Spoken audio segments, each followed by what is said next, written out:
नमस्कार मंडळी. शर्वरीने स्वतःच्या स्वार्थासाठी घेतला तिच्या मोठ्या भावाचा बळी.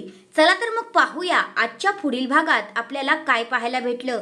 आता शर्वरी तिचे गुन्हे लपवण्यासाठी अजून किती जणांना मारणार आहे ते तिलाच माहिती. आता इकडे ऋषिकेशला समजलेलं असतं की शरू सीसीटीव्ही फुटेजमध्ये दिसते. जानकीने त्याला सांगितलेलं असतं की शरू माणसं तोंड लपवून गेल्या होत्या. मग आता तो शर्वरीला विचारतो तर शर्वरी म्हणते, अरे दादा मी असंच गेली होती. तर मग ऋषिकेश म्हणतो, तू आत्ताच्या आत्ता कबूल हो आणि सगळं काही मला खरं खरं सांग बरं का शर्वरी. तू माझ्यापासून काही लपवू नकोस, नाहीतर हाच प्रश्न मी संध्याकाळी सगळ्यांसमोर तुला विचारेल. असं बोलल्यानंतर आता ऋषिकेश तिथून निघून जातो आणि ऋषिकेश गेल्यानंतर मात्र शर्वरी आता विचारात पडते. तिला आता विचार येतो की आता काय करू. आता जर ह्या ऋषिकेशचा काहीतरी बंदोबस्त नक्कीच करावा लागेल, नाहीतर खूप मोठा प्रॉब्लेम होईल.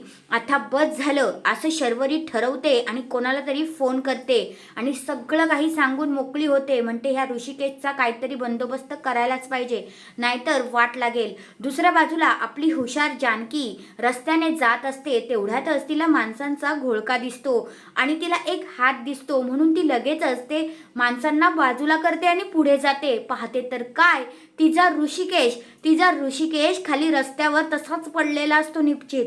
आणि हे सगळं पाहून आपली जानकी खूपच घाबरते आणि खूपच तिला काहीच कळत नाही की आता काय करावं. हा सगळा काही प्रकार त्या शर्वरीने केलेला आहे बरं का. तर ऋषिकेशला काही झालं तर नसेल ना. तुमचं मत काय आहे ते कमेंट करून नक्कीच सांगा. धन्यवाद.